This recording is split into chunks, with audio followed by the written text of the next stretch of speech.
what the business is. This your boy LB Easy, aka the Mayor Amar. Shout out to all my Hotbox astronauts for tuning in. Now, before I do my drop, I know you see this familiar face right here. We'll get to that later, cause this is LB Easy Presents. Wow, that was easy. When I say go, everybody better move. When I say go, everybody better go, go, go, go, go, go, go, go, go. When I say go, everybody better move. When I say go, everybody better go. Okay. So That's so cool. You have such a cool drop. Doesn't he have such a cool drop, everybody? Oh, give him some. What's the button? What's up? Remember you used to give me the buttons? No, I'm not doing that. That's why I took all the effects out, and I knew you was coming. When you was gonna be live in the studio, I had to take all the effects out. I love some effects. We got two guests, one in the studio with me today. You fucking right. I'm gonna pull up on the site. First up, we got Ash Cash Money from Closet Freaks. What's poppin', slime? Business lady. And we got all the way from California, the infamous Cali, my boy Adrian. What's good, bro? What up, brother? Hey. You heard it come out with that, brother. Hey. So aggravating. Now, Man. Callie, I know you a little upset because I'm about to drop our one of our sponsors, Mix Masters. They dropped us a new drink this week. Shout out Mix Masters. Bora Bora. Okay. I got the LBZ Present cups, had to. But Callie had his the postal service fucking up on you, huh? Yeah, bro. I had ordered a big ass order, like 30 drinks for real. The shit been sitting saying it's delayed for like 2 weeks. I mean, who orders liquid though? Is that a thing? Yeah, but their bottles, like when you order them, they come in. Yeah. Like, you can't see because the green. If I was the postal service, I would hold you up too, because it looks sus. It looks real sus to me. It's fruits in it. It's clear. No, you don't know what it is. That shit delicious. Delicious. Now this that new Bora Bora flavor. It got apples in it. Hey, you can't show on the screen. Both y'all gonna be drinking it though, right? Oh, my bad, bro. We taste testing. We taste testing, bro. See, before when I started the show, I had a coffee cup because I wanted to be like, how to be on ESPN. They had a little coffee cup with LBZ Presents. I was in there. Hi, how you doing? Now I said, man, you fuck was that not shit, in though. here You with already some know how fake we coffee. do. Double cut the styrofoam, man. You were not in here drinking fake coffee. Oh, it wasn't coffee. I know it wasn't. I know. I was just drinking my book. All right, had straight hitting though. So we're gonna get started with you, Callie, man. Now it's hard for me because I keep jumping behind Callie and Adrian. So, but we'll get on that. Now, you're an influencer on social media. You're mostly known for your funny ass memes and videos. Like I literally, anytime I'm having a bad fucking day, I'm going through your page and I'm rolling, bruh. Like, what got you to do that? Like, get into dropping memes and all that shit. Honestly, it was on an accident. Basically, it started like I want to say like 7-8 years ago. This used to actually be my private Instagram page or whatever, and then people were getting mad because when they try to share it with their friends or whatever, they were like, "Oh, they can't see it. Your page is private." After like 4 years of hearing that, I eventually just said, "Forget it. Let me make this one public. Make my own personal Instagram so nobody can bother me. I can still be hidden from the Fed and all that type of shit." You feel me? And then now I don't know what the hell happened with that. It just blew up. And I don't create none of that shit. Yeah. It's literally a repost of like different people, shit. People send me shit, tag me and shit. And I just repost it because I'm like, yo, if I'm getting a good laugh out of it, somebody else need that shit too. Bruh, and it's when I tell you, and you be hitting on the head when you talk about the South Florida shit. I'll be like, damn, he right. I can't even laugh at that shit, but it's funny. Florida jokes is like my favorite. But we all know about Florida. Yeah, because you spend enough time here to know, like, that's true. Like, that's you true. North Florida, I'm South Florida. You South Florida too, as well as Cali, right? You from Cali originally, right? Yeah, I was in I finished high school in Deerfield Beach. Oh, okay. South and then started school up in Cookman and bounced around to UCF eventually. Okay. Okay, bad. Alumni. We got a whole bunch of alumni in this thing. Oh, we're not gonna go there.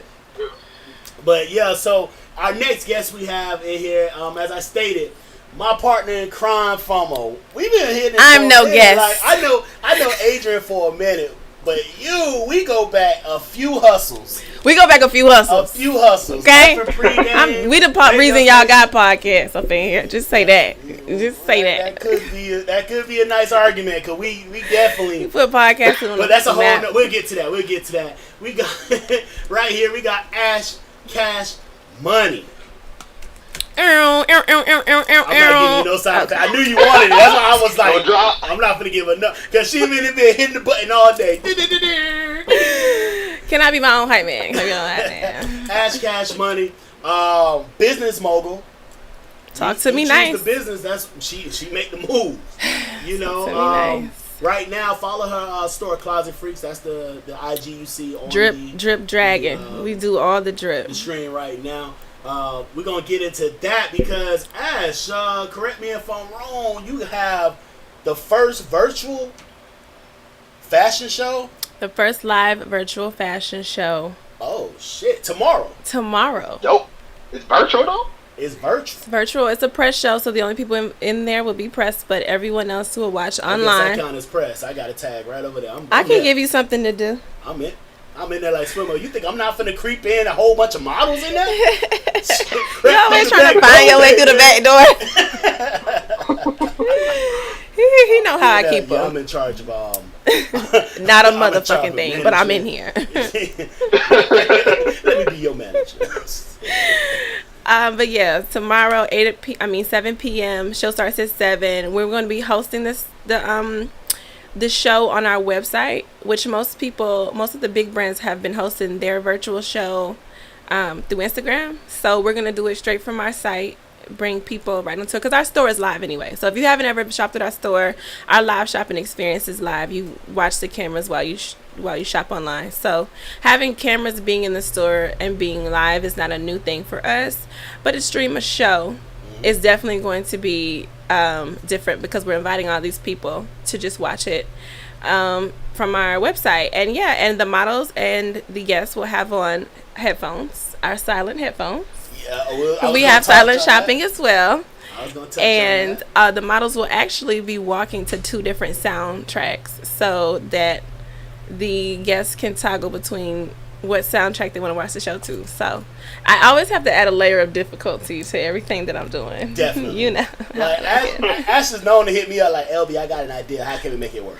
Yes, and the idea will start basic and then be like, okay, but this is like the impossible shit I need you to figure out. So how can I get Batman, Superman, Spider-Man, and Black Panther? But we're going to get to that right in a second. Back from the Infinity War. How are we going to do all of this? But you know, we always pull it off, and I like a good challenge, and so I'm excited.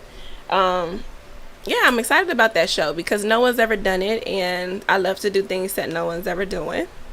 And I'm excited about it because I remember when you first did the silent shopping when you was over at the outlets and in Premium Outlets, and it was such a hit. You know that the mall tried to steal it. They tried to contact our distributor and was like, how do we get silent headphones in the whole mall? Oh, see, he was like, you gotta call the big boss. Call the big boss because she has a thing. It's her thing. I had a non-disclosure. You remember I did a non-disclosure as soon as I came up with the idea. And he was like, if her company isn't in the mall, you can't even do it. So. Got to. And that's usually what they try to do. You do an idea, then they try to go in there and take it. Yeah, you're going to have to pay me. But that's cool. Ain't nothing free but Jesus. Fucking pay me. So tomorrow, what time the fashion show starts? So the pre-show is going to start at 6:30. We're going to have a red carpet sponsored by Wingstop. And then we'll have a pre-show that'll be on IG Live. And then the show will start promptly at 7:15. So I suggest tuning in at 7. The models start walking around 7:15, and then the actual walk is probably only about 15 minutes, and then we go into a virtual press conference right after that with a few different publications who want to talk about what fashion and how the fashion community is responding to the Black Lives Matter movement.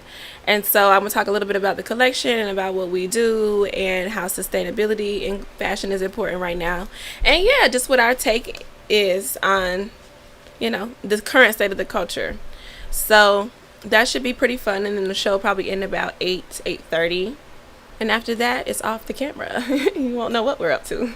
Well, I'll be there. Y'all may see me in the background, standing in the background, Harlem Shake or something. You know, shit. We'd love to have you. This man head finna just pop up over the model's shoulder and shit. Yeah, he'll be in the back trying to mac, and I'll be Yeah, like, well, "Can you take get off that, my take that. camera?" Trying to mac on these girls. Hey, I noticed they off camera. Thank I'm you. single. Thank I you. ain't trying to mingle. Yeah. Now I was at the casting call. Y'all got some models. Yes, so LB, so I did the casting call virtually. Well, I did, because I was flying down 95 coming back from Miami. But LB sat in and did a great selection of some models. You know, I was one of the judges. Oh, so he know what's gonna be out there. Oh, yeah. Ooh, boy, I've been plotting and plotting. I asked him to come help set up a table, and when I get there, LB is a judge at the table with his own clipboard. So I said, well, I know what time this is. She was like, LB, can you run through the shop real quick, set up a table, help them with that? I said, yeah, I'll help them out, make sure they good. And so I'm out there, and, you know, they were... An hour goes by. They were and another one judge short. My homegirl had rolled with me, so I had got her Uber home. Oh, you sent her home? I felt like I was needed. I felt like I was needed at the show. Sent her an Uber home. So I got her Uber home. Like, Yeah, I you paid didn't want to for be it. rude. So, and yeah, like it was a good. I'm excited to see what the show looked like. Yeah, 'cause we it had was a good about turnout. 50. We had how many girls? We had a lot more people than we needed. I can't remember if it was 50 I'm or... not gonna name who caught my eyes because you know they may see this. I don't want to put myself out there, you know, kind of thing. Yeah, but I rolled in But if hot. you get a business card at the show tomorrow, just know you the one you was the one, girl. You of was the two or one. three. You know, you gotta shoot a couple shots. You may not make the Yeah, first one. you took your judgments with you. I saw you. They rating them from 1 to 10. I'm like, y'all are so sleazy. Wow. At least I was doing X's and checks. It was Anyway. either all the way with me or nothing. Anyways, but nah, we definitely gonna check that out tomorrow. We're gonna come back to that and make sure we drop that information before we get off the show. ShopClosetFreaks.com, absolutely. But before we go any further, you already know we have to give a moment of silence. We lost a great one. If you don't know, it's sad to even say it because you start thinking about what was still left. yeah, like it was so much more that I hope you know, don't was mean in the store. sequel. Oh no, I'm not talking about that. Sorry, too soon for that. Now you already know they already got all their scenes and all that stuff. Because I'm available. Well, I I'm can about play to the say role. they said it was about to start shooting a week before it happened. Yeah. Dang. So they're gonna take a whole bunch of scenes from them that they had like deleted scenes, cut them all up, and then it's gonna be a whole bunch of fighting scees with him in his costume. Are you working for them? How you know? Because that's what you want me to do. Oh, I thought they were gonna Like recast. you have a They can get an animated version of him. yeah, like in this day and age, you know. But if you don't know, Maybe he had a son on the low that we didn't know. Chadwick Boseman passed away from cancer. And he Very was battling sad. it for 4 years. Very sad. 4 years and nobody knew. Like, nobody knew. But he passed away. And the one thing I said, if you know, was so important about the Black Panther character was the fact that was honestly the first time that black kids can see a black superhero. Absolutely. Now, people don't realize that Blade was technically one. And I'm for Blade. And what people don't know about Blade is Blade single-handedly saved the Marvel dynasty because they was actually going bankrupt, and they decided to go A lot with of people Blade. don't know that Blade is a part of that. And he's a part of Marvel. Yeah, universe. a lot of people don't know that. And he saved it. That movie made so much money it saved Marvel. Marvel was getting ready to, and that's the reason they lost a lot of money on a lot of characters like Spider-Man and stuff because they was actually selling those out to individual studios. to do movies on. But we definitely lost. I love the fact that when that movie came out, a real hero and of a person, not even just a character. To see black kids not only playing him but playing his sister for Halloween. Yes. And everybody, like, it finally gave them. We seen our first black president. We seen our first black superhero. It was starting to be that. Yeah. That image, that positive image. Turning point. Yeah, that turning point for little black kids to see that, yes, I can be. Yes, there's bigger things than just being an athlete or just being a music artist. And, you know, because there's nothing wrong with those things. Hell, I was an athlete and I'm in the entertainment business. But for them to see that hero, because growing up, every hero we saw was Caucasian. You know? Yeah. Blonde hair, blue eyes, black hair, you know, whatever. But to finally see something in our image. So it is a sad loss. For him, he played other roles as well, and it's like when you look back at the roles he took, you start seeing more of a picture greatness of what he was promoting. He was promoting that each work of art was going to be just that, a work of art, and so he will be truly missed. Now, the one thing that somebody was joking about, but not really joking about, was the fact that he went through this for 4 years and nobody said nothing. And I saw a meme that was just like, I got friends that can't hold information for 4 minutes.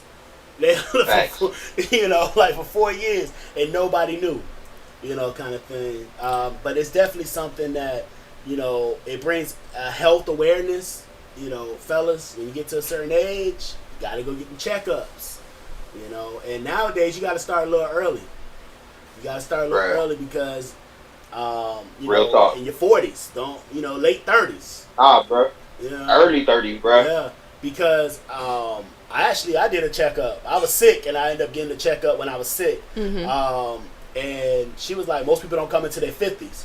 Yeah. And, you know, so just, you know, we try to make jokes about it. You don't want nobody playing back there and all that stuff, but it's life and death. It's a thing, yeah. And but your diet play a big part. So I definitely wanted to touch on that topic first. Wanted to bring that topic first. Now, Adrian, I know you're a basketball fan. He already had to put the hat on. I know you're a basketball fan. Who's your team? Now, if anybody knows me, they know I'm a Miami fan. Miami Heat, Miami Dolphins, Miami Hurricanes. I'm a Miami fan. And my Heat is really making some noise right now. Now, you a Lakers fan, right? Of course. I don't know why. No, I'm just playing. That's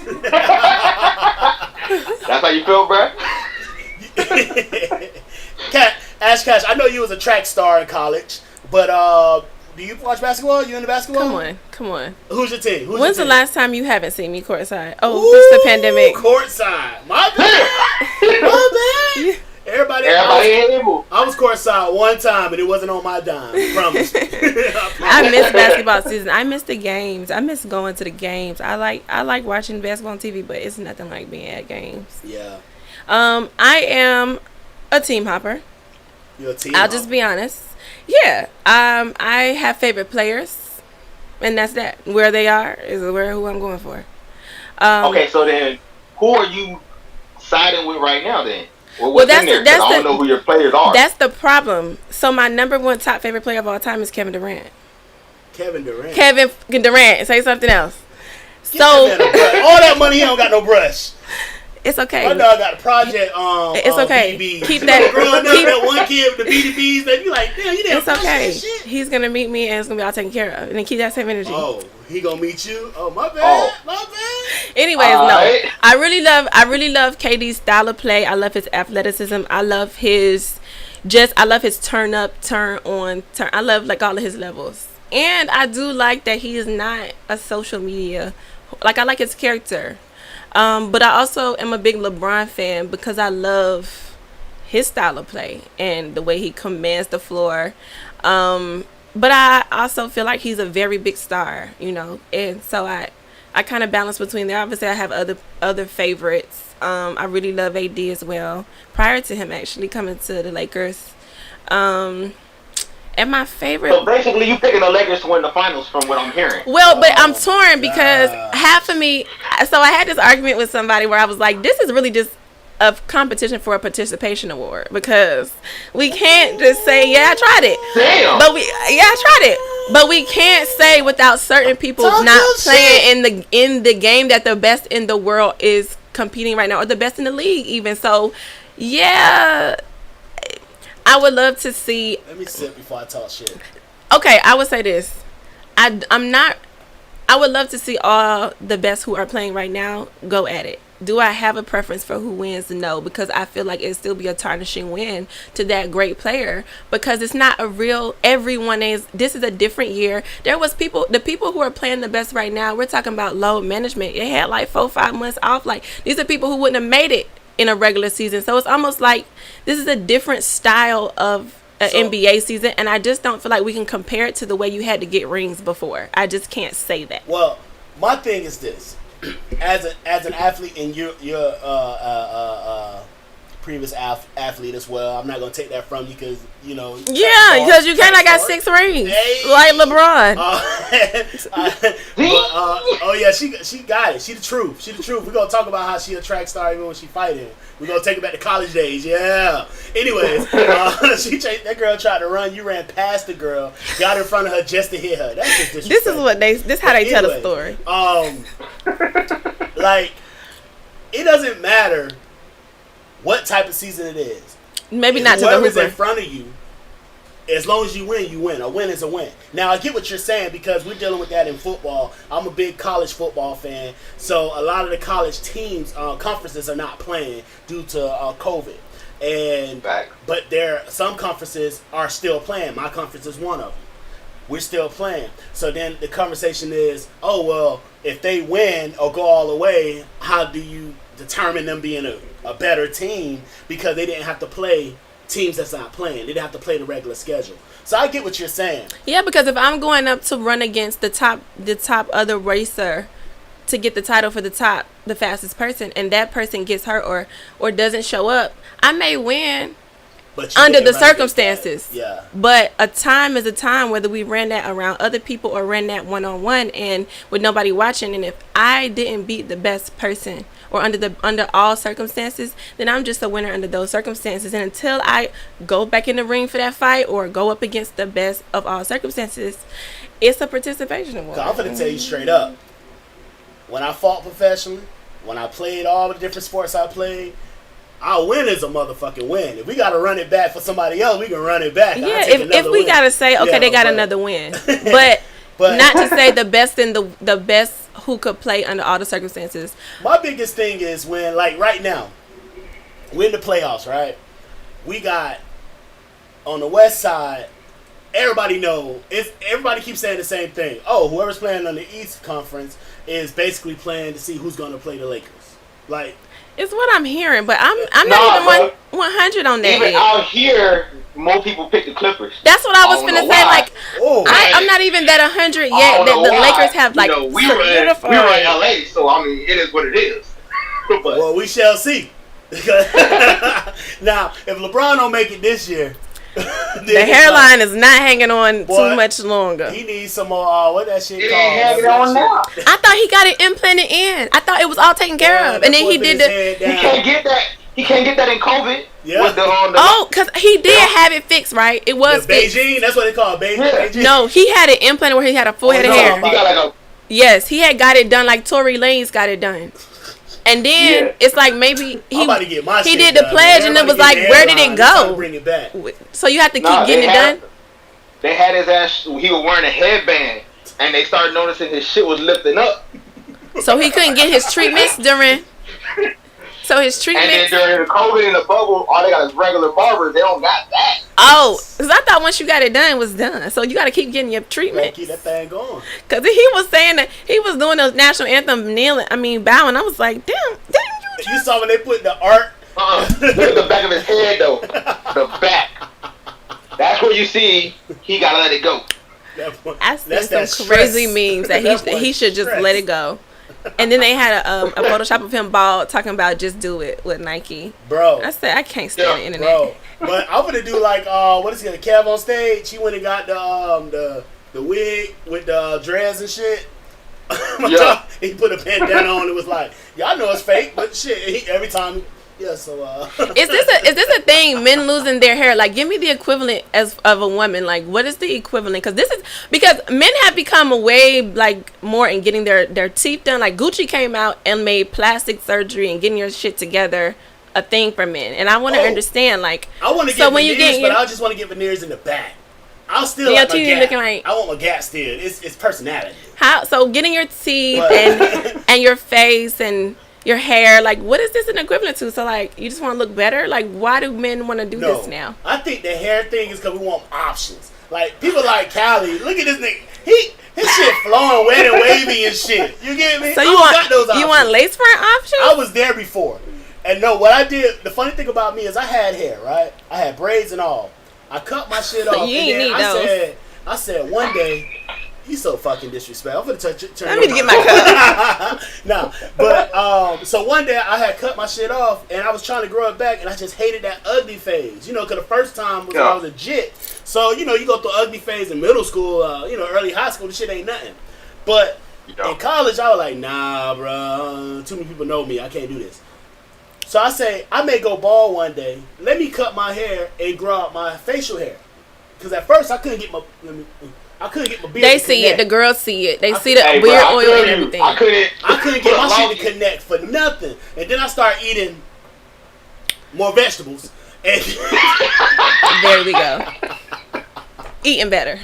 I started eating better, but no. I changed my diet. Vitamin V will do it for you. But but no. So I started doing that, and basically I got my beard going. I was like, all right, cool. Then next thing you know, the hair just would not grow back. Like it would grow back and like not even. And I was just like, fuck it. I guess I'm stuck here. This is why I live here. I live here now. That's the saddest story I've heard all day. See, I understand because I couldn't go bald like you did, bro. But remember, I chopped my shit off. Oh yeah. And then when I decided to grow my shit back, I was like, bro, this shit taking forever. I was like, yo, and then when you go, like you said, that rough stage, I was trying to wear a hat everywhere, but I was like, I gotta go to work. Yep. And wear a suit every day. Bro. I was like, this shit is a killer. Bro, and the funny thing about it is this: I'm a big dude, so I got in a lot of like situations because niggas want to make jokes, the clumps and all that shit. We had that little baby fro, Hercules. I had to lay hands like the Bible say. But outside of that, growing the hair back, that ugly phase is not. It's not it as a grown man. That just don't work. Okay. Especially if you trying to do like dreads or something. As a jit, my bad for people that's not from Florida. Jit mean as a youth. As a young person. As a young person. You can do the little twist and let that bit grow out, as it go. But as an adult, that shit don't look right. You out here with these little twists and all. Yeah, we selling you out. Like, so, as a man, I have to do certain things. But, yeah. Okay, makeover. Okay, male makeovers. We see you. No, but niggas out here getting lace front beards, lace front. I have seen an entire. Bro, it's a whole IG hairline thing. fade. If you want to get hair, like what that shit is. The fade. The fade. Bro, you can get the cornrows, bro. You can get cornrows. You can get all of it. That's why I wonder what y'all thought about it, because I guess men don't want to go out like that. Women are getting their bodies done and they getting remade at any age. Nowadays with women, you don't know what you really getting. Like, well, if she ain't got nothing like me, you know what you ain't getting. We be like, I just want to see your IG because I need to see some older pictures so I can see if this really matches where it's at. Because, right. But if you get their IG, that ain't nothing. A lot of them just use filters on everything. He out LA. Switch out pictures. That shit, 6 pictures on your IG, but you got 30,000. Because they done glue up already. They done glue up the old them. They don't recognize. Shit. Now you out there in California, so I know you get. Yeah. You don't get too much of the real. Nah. everybody got to be. Well, you be looking, you like. Now I did meet someone. I was in Aruba. I met 3 chicks from Cali when I was in Aruba. And they was cool as fuck. But you could tell they was like, their whole demeanor was different. I was like, where y'all from? Oh, we from Cali. Ooh, okay. But they had a little bit of hood with them. So I was like, all right, what's up? Let's go get some chicken and waffles. Shit. It's cool.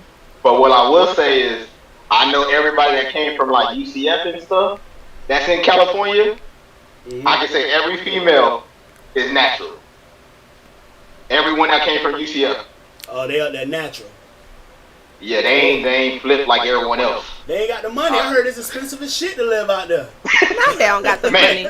You don't have to have the money. They can find a dude if they wanted to get the body done. That's a thing now. Girl, I don't even think girls is really paying for their own shit. Like it's normal for females to want to finesse a nigga. Like I got a show coming up. I got some guests that's gonna come on. We're gonna be talking about being single in the pandemic and dating in the pandemic. And one of the biggest things that's so fucking funny is that there's women that literally, one girl hit me up, me. Oh, you to be her pandemic sugar daddy? Cause you got that bread, bro. I'm broke. Wait, don't say that on here. I'm broke. Ladies, if you're looking for someone to take English. you out the hood I ain't got shit. and then give you back, I ain't here got you shit. go. I live in They the gonna be like, projects. he be DJing. He got his own show, He got podcast. I live in the projects. He got a regular job. Girl, he worked for the government. Girl, he got benefits. See, that's where lies started at. That's how rumors start. Anyways, so she hit me up. She was like, "Oh, I'm just having a bad day." Cause I hit her with, "Oh, hey, how you doing?" She was like, "Oh, I'm all right. I could be better. I'm having a bad day." So I'm being the shiveriest man I am. Oh, what's wrong? I'm just trying to figure out how I'm gonna pay my rent this month. See, yeah, that was the rope in. They say Jesus will always make a way. Have a great day. Click. What the fuck you mean? Damn, you ain't even let her get her thing out. No. That was the start. That was the good part. No, like I've had some crazy. Hey, but she got to it quick. I'm talking about straight to it. Anytime they get to it quick. Not even my cell phone. You go straight to rent, bitch. Nah, nope. You know, because it is men that entertain that. Nah, but yeah, that's niggas that do that shit. And I'll tell somebody straight up, I take care of whatever lady I have in my life. I make sure we good. Yeah. Like I'm not paying no bills. Like fuck that, you ain't my lady. I ain't paying no motherfucking like nothing. We live together. I pay. But fuck that. So, but you're literally not going to be like, "Hey, LB, I need." No, that's tricking. I don't get that. I was raised against that. I guess I'm from the older generation. I'm an 80s baby. I guess that's what it is. You was raised against tricking as long as it's the girl.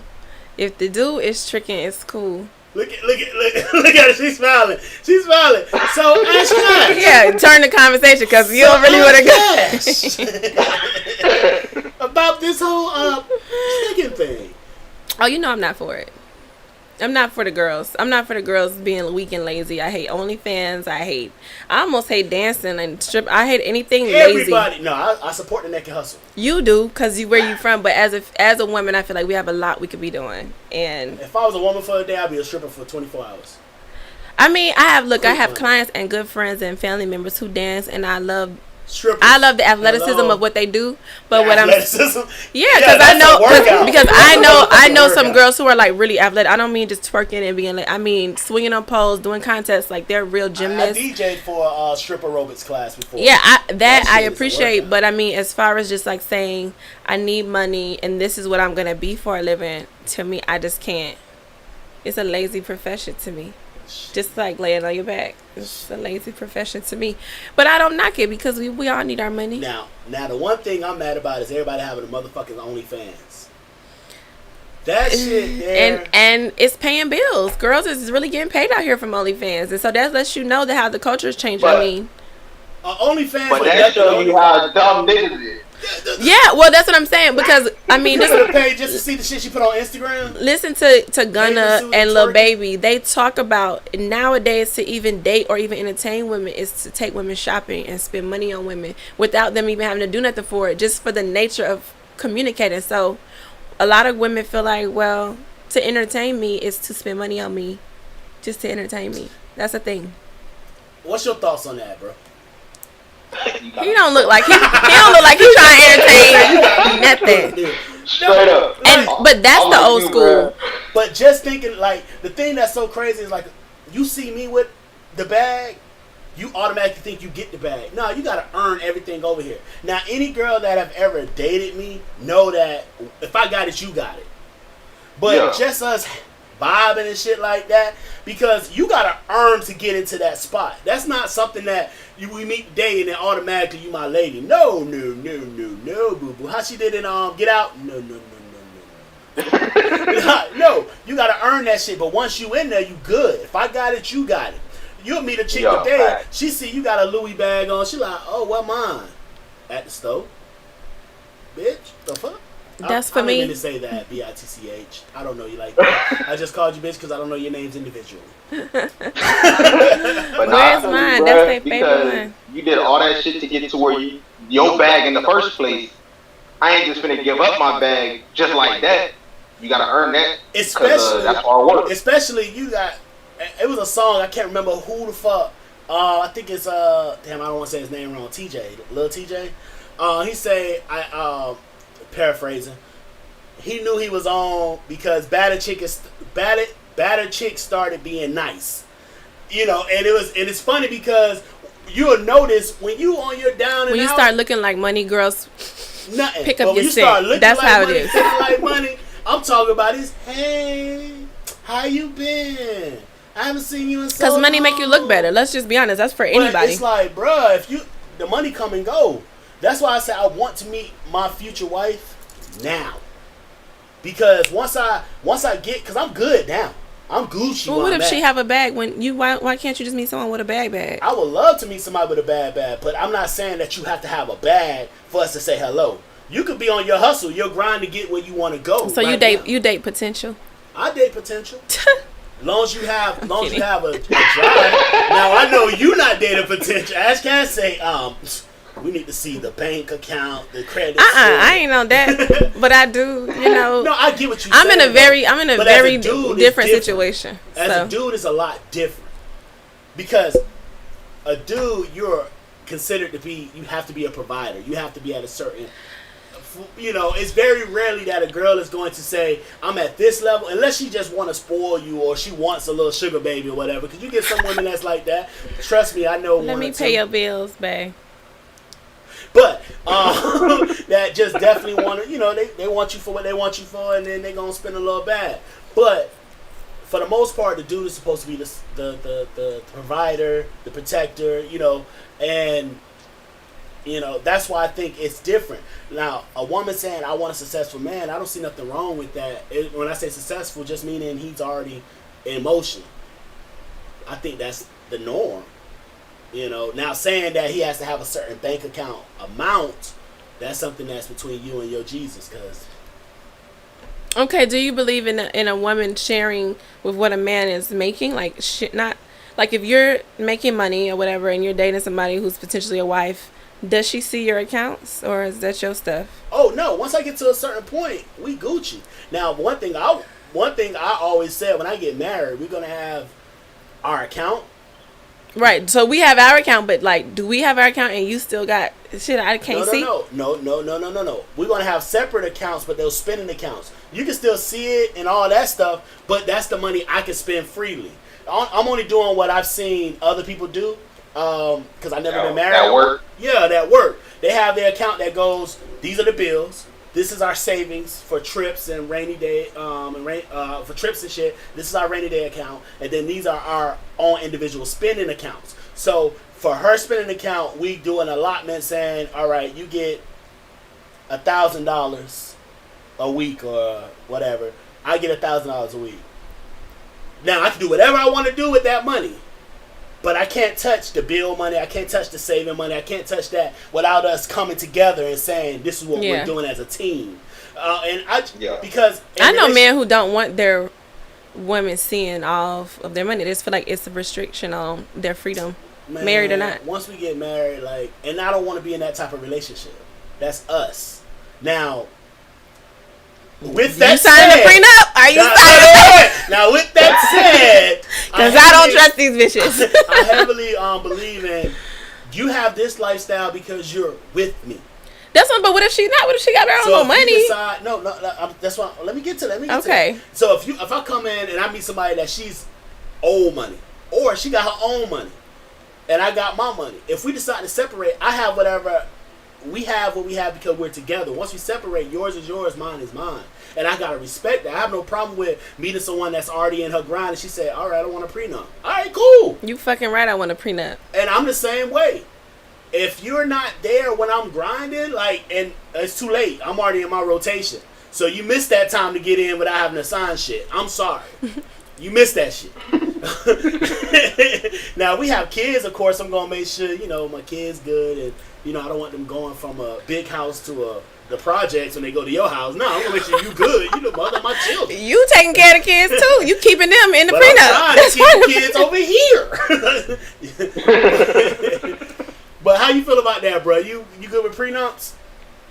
I mean, prenups I think it's going to depend on, like you said, where you at that time.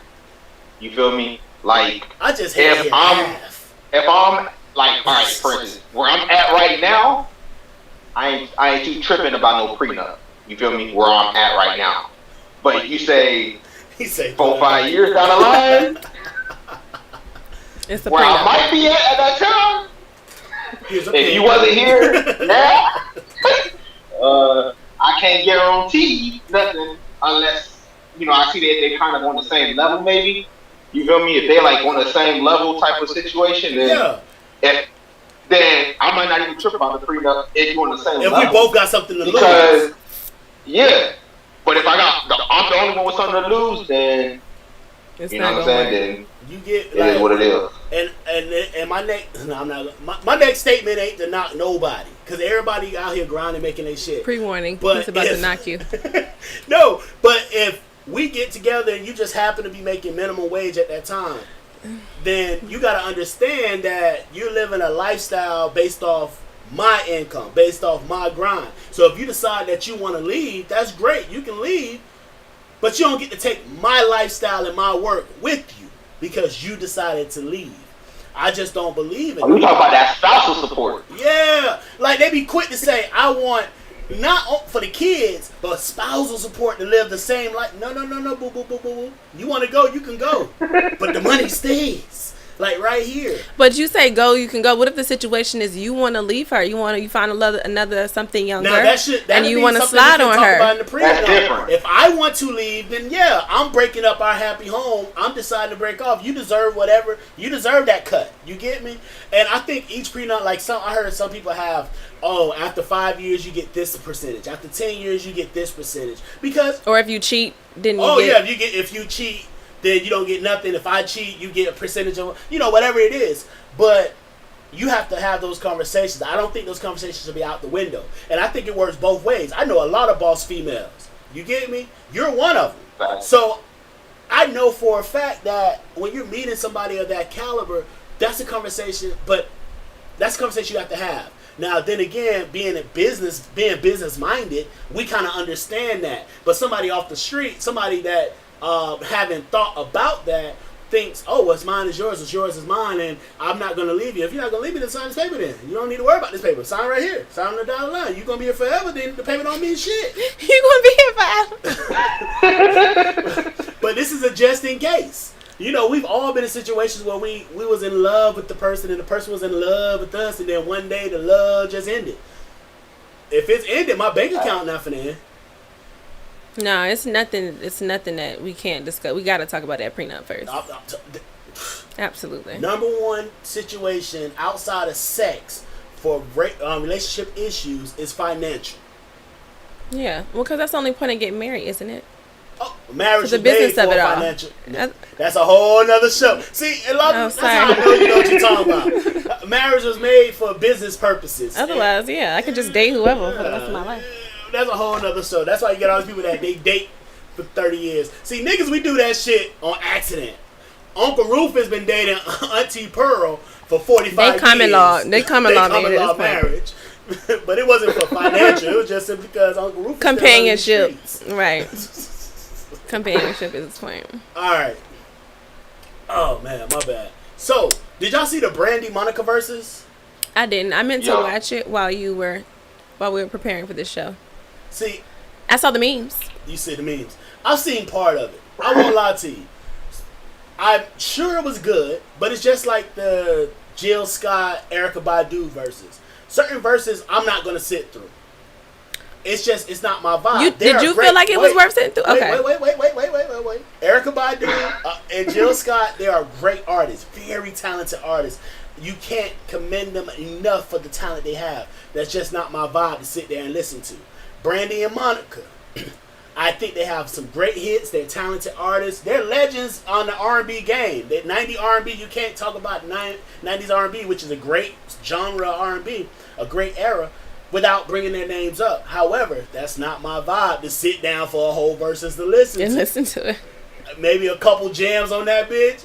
The Boy Is Mine, that shit played all the time. My sister played that song till the CD broke. So I know this kind of stuff, but yeah, that's not my shit. So did you listen to it, Callie? Yeah, man, I watched the whole thing. For the most part, I ain't gonna say every single one all the way, but I pretty much watch all of them. And, So- that's the vibe I listen to most of anyway, is the 90s R&B. Now, okay. That is my vibe. Okay, 90s R&B. Now, I got a playlist that's called Slow Jam simply because of 90s R&B. I'm talking about High Five, Yeah. Tevin Campbell.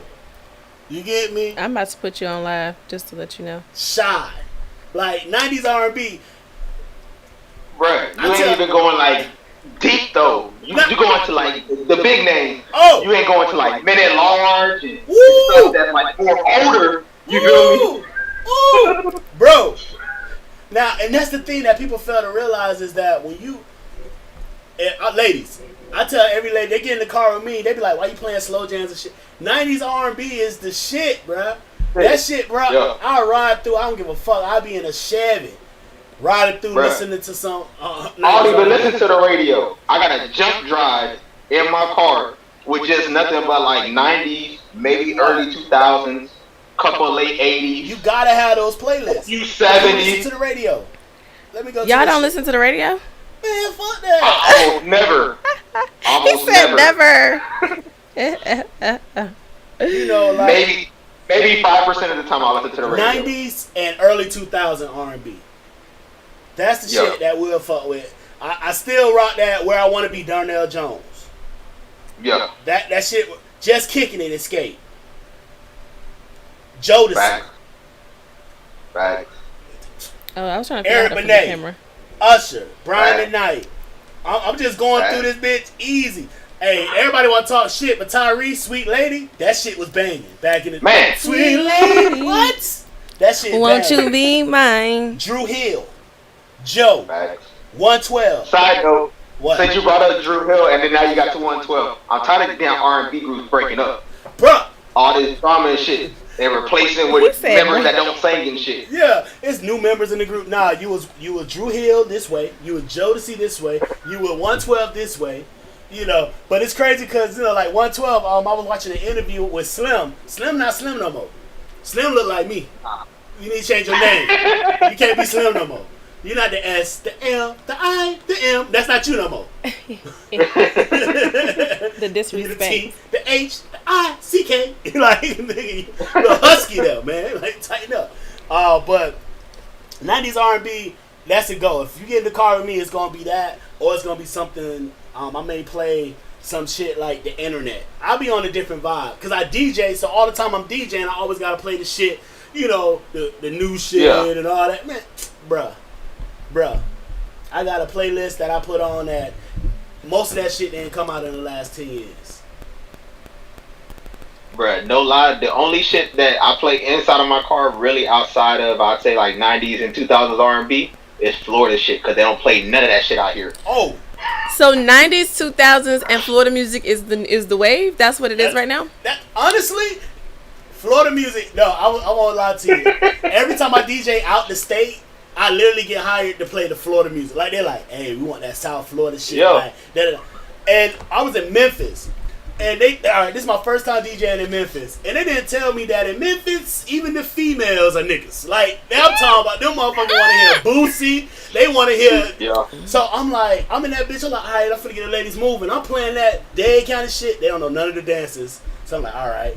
How do So I go how do to I the- do this? I go to the Right. booty shake shit, and they looking at me like, nigga, what's this? Alright, whatever. So I go, I got two red bones kissing in the back seat, and the crowd going crazy. I'm like, okay, let's play a little Boosie. Let's play a little Jeezy. Let's play. That was the only thing. Black Youngster. Let's play this. Like, Oh wow. I was all right. Memphis, this is what it is. But I outside of that, man, Florida music, you don't hear that shit nowhere. I love that shit. Junkie music, all that shit. So Dev created this playlist that we were talking to earlier. Y'all didn't know, but whatever. He did this playlist called Cali, Florida, and it's so crazy because it is like the perfect vibe between like all the wild shit and then these hits of Florida, and it just like it's like, has Florida music really been the? You know, I feel like it's late. I feel like it can't. It's late. We've been on it because we've been out here. We came to school on that, but. I feel like it's just now I'm seeing Bing videos come up and like the dances and like the bop and the juke. It's like a thing now. Right. It's becoming more of like a trend. When you watch the Pop Smoke videos, right? Rest in peace, R.I.P. Pop Smoke. When they're doing all these dances, I'm like, that ain't nothing but a motherfucker. They bopping. That ain't nothing but bopping. Like the woo dance. All these motherfuckers, like they're doing a lot of shit we've been doing. And we all knew that. Like, people sleep on South Florida because junkie music has always been what we do, you know, in South Florida. Tri-County, you know, if you don't know what Tri-County is, that's Dade County, Broward County, Palm Beach County. It's going to, when you go down there, the music speeds up. That shit maybe been 90 BPM when you heard it, but when we played, it's 120, 130, easy. Bruh, when your knees is aching, bruh. Boom, like, and it breaks into that whole Caribbean vibe, you know. If you know anything, that Goombay vibe, you know. So I love that shit, man, and that's why I think when you be posting your shit on IG, bro, you always touching a lot of stuff with that South Florida movement. Bruh, and no lie, every time I post one of those with the South Florida dances and all that shit, I go back and like look at the stats of those posts sometimes, and it's always like near the top. Yeah. Always. Most comments, most views, most shared. I'm like, damn. And that's what it is. I posted a picture today with people taking pictures in front of Opalaka sign. What? And you was like the Hollywood sign? Yes. Like the Opalaka. I'm like, nigga. Just like when you go to Vegas, you see people take that "Welcome to Vegas" picture. That's crazy. People out there doing that with Opalaka. That's crazy. Anybody from South Florida know, ain't nothing to stand in front of. Like, that's not right. Nah. That's crazy. But I was getting ready to say, well, at least they not in the city, cause theirs in the city. They're not in front of Glen Cherry or Poker Bean. You know, like, when the niggas start doing that, then we know we in trouble. Then we know City what girls time done it is. fucked it up because somebody gonna get robbed. I see being from Florida and being from the area or being a part of culture becoming more of a trend of a thing. The more that what's his name, Charlamagne says the craziest people come from Brooklyn and Florida. Mm-hmm. And like when the coronavirus happened, the news kept saying how crazy Florida was because it was like they opened it early down there. They had beaches. Florida man is diving off a bridge during Corona to go swim with the whales. It's like crazy person in the world is Florida man. Florida man is like the funnest person now to be, and it's like especially when they drop these new fraud cases. Florida man was scored $4 million in fraud. Like people just they love it. The black community is like. What they got going on down there in Florida? Even my brothers, I'm from the DMV originally, and my brothers still live up top. And my older brother lives in DC, and he's always like, "Yo, what y'all got going on down there in the water?" Because the news will make it sound like y'all down there not giving a fuck. All y'all doing is juking all damn day and outside and partying. Like, what y'all got going on? Florida been on some other shit with this pandemic though. Like literally shrinking off. So I go downtown so I can get me some more cigars. Open. And I put a mask on and all that shit. I'm looking, it's bars open. Niggas wide open. And they've been wide open, LB. People thought downtown is closed. I live downtown. Downtown closed for 2 days. I'm thinking, all right, I'm finna creep in, creep back out. I couldn't find parking. That bit was lit. I was like, oh, everybody trying to die. They got walkable drinks now, too. Now they let you do the Vegas shit where you can get your drink and walk around. No, it's cool. I don't need to do that. I got Mix Masters for my drink. Shout out Mix Masters LLC on IG. Try that boy. All right. This shit bust. It is. But, my bad. So, all right. Now, we talked about this in a previous show. But it came back up because Megan Thee Stallion recently dropped a freestyle where she addresses the fact that the Tory Lanez shooting. What's your thoughts? On which part? Just the situation itself. You know, like, the biggest thing we kept bringing up was the fact that at first glance, first situation, that's a female. That's a woman. That's a lady. You should never even took it to that point as a dude. Now, the jokester in me, because I'm not a comedian, I'm not at all. But you funny. But the jokester in me say, Megan picked Tory little ass up and threw him across that damn SUV, and he got mad and shot at him. And he got to shoot him. Because he realized I can't fight this big motherfucker by myself. That was kind of the gist that I had gotten, that when she drinks, she's a bit much. She's already bigger, you know, she's already a big woman, and then when she's drinking, she's a little bit... And that she was coming at him and attacking him, and he shot twice at her feet is what I was. My top fear But was like, in my mind, and from a Florida dude, now if somebody shoot twice at your feet, that's a backup. You know, that's a, hey, but don't come at me. This is a backup. I'm over it. Yeah. But if that's not the true story, then I don't have an answer, because I know anybody that busts twice at somebody's feet is like backup. Why are you enforcing Charlamagne's about the craziest people in Florida? Because I understand exactly what you see what I'm saying? At your feet. Because it made sense. I'm not trying to hit you. I'm trying to tell you to back the fuck up. Yeah, she got shot in Anywhere both else, feet. So I'm they like, take a shot at me. how did that happen that she got shot in both feet? And then when she came out to her story, they were in the car. So then I was like, well, if that's the truth, then I don't understand. But I can understand a bullier, a woman that's big and drinking, which is what her friend said, the one she cut off. And Megan is already like 220, 230. I mean, she's not small. And if she is a crazy drinker, which Instagram confirmed, then I thought, okay. She a solid. And this boy Tory is like 115, 20 pounds. 5'4". And he started getting stole off on or whatever. Just you busting twice at both feet. 1 foot doesn't hold the story, but 2 feet is like, oh, nah, bitch. But Back I need to slow your big ass down. That's what I took it. And I was like, in that case, I have no opinion because it's none of my business. But when she came and told her story, it was different, and she was definitely a victim, and she was not trying to snitch, which I feel like it's kind of the situation regardless, right? Like, if I'm not a snitcher, it doesn't matter what someone's going to do to provoke me. I'm still not going to snitch. You know what I mean? Like, so if you just going to snitch, just snitch.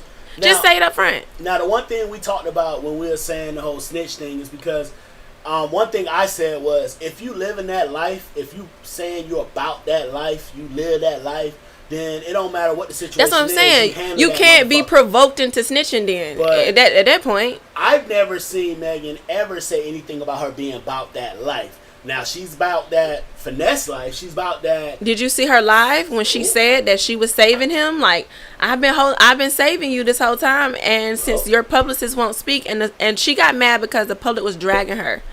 And that's why she decided to tell the truth. She felt like, I'm trying to not snitch, but you're letting these people drag me. And I felt like that was not a good enough reason to snitch. Like, but what I thought too, though, on top of that is, I didn't think it's considered snitching anyway. Me neither. Because I'd have told first quarter. The nigga shot me. It's not like, oh, it was stopping her from going to prison. She was keeping that nigga out of prison the whole time. Yeah. You feel me? And at the end of the day, I got a sister and shit like that. You know what I'm saying? If a nigga shoot her, nah, nigga, you telling the story. Yeah. I'm gonna come get that nigga. Exactly. You feel me? So, but I agree that there should have never been a withhold in the first place. But if it was gonna be a withhold, you've had to have thought at some point it's gonna provoke you to tell. That's why you don't tell. So I don't know. Hold on, statute of limitations. Let me shut the fuck up. Right. You have to don't incriminate yourself. No. With me to sit next to you. That situation is just a fucked up situation. You know, when you have a gun on you, a firearm on you, you gotta think.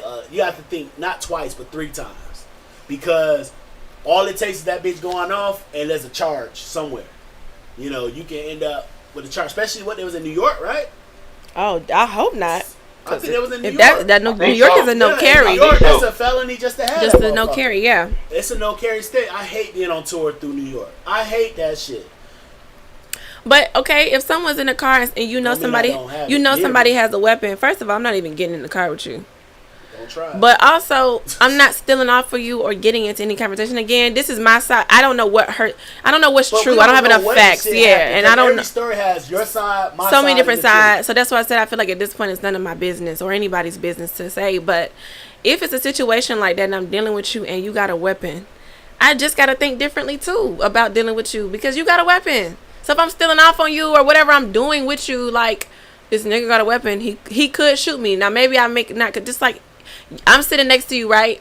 I don't think you'll hit me and knock me out, but that's just I don't think. If you turn around and steal off on me right now, it was a possibility at all times. So it's like I just can't put myself in situations to be.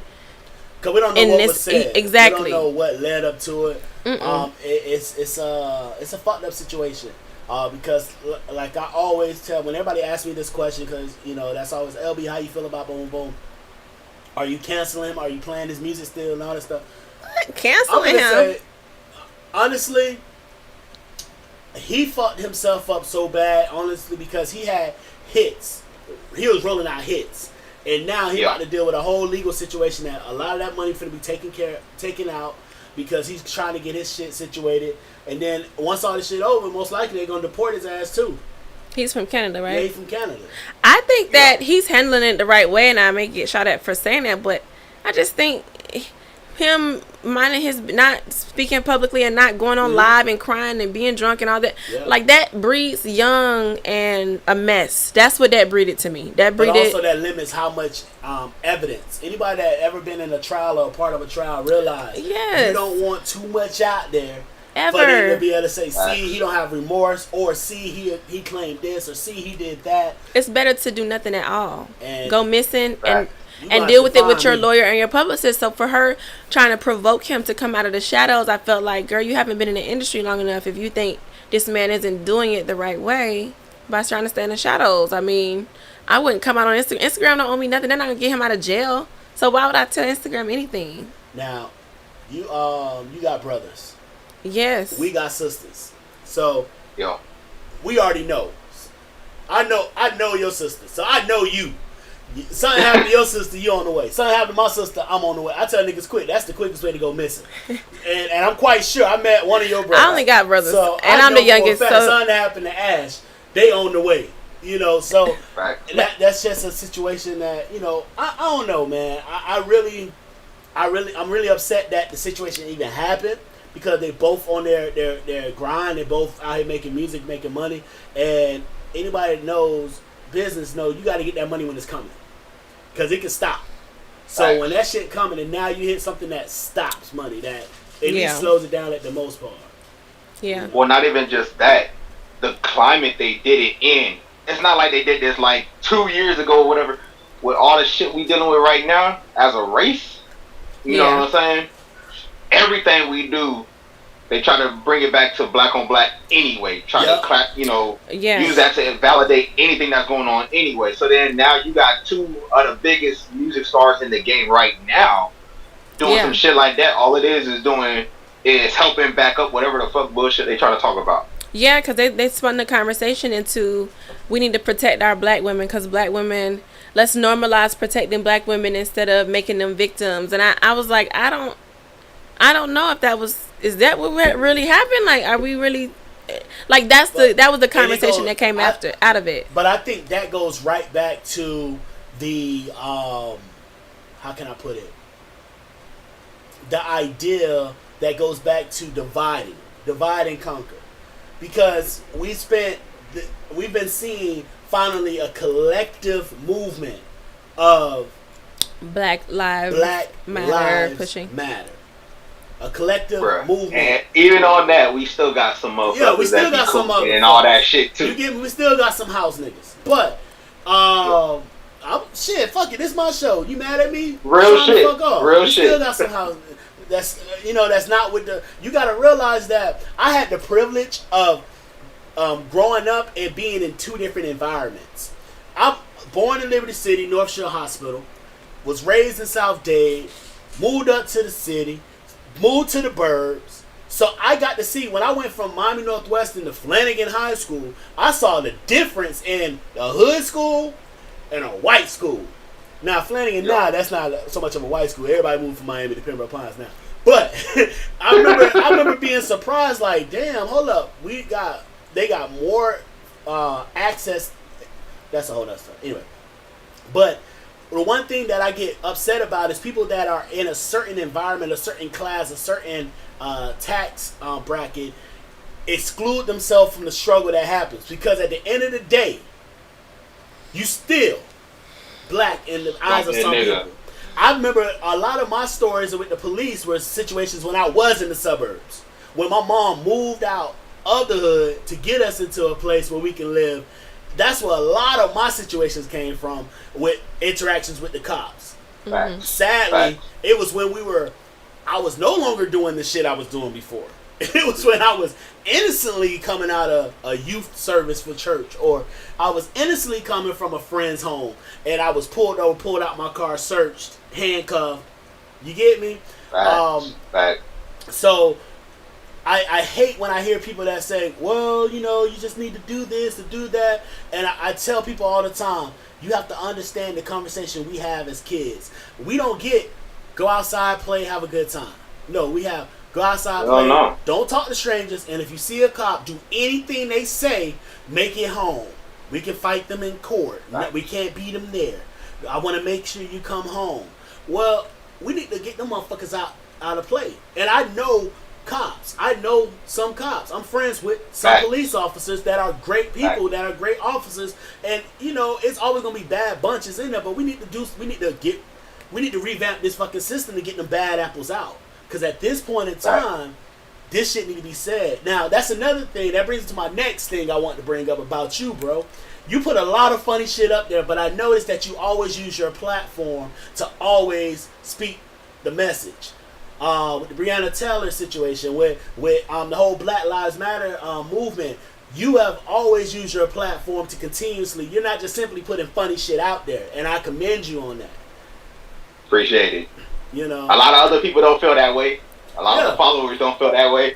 Yeah, they don't feel like you do enough. Mad folks, no lie. I got a homeboy. I was just talking to one of my homeboys.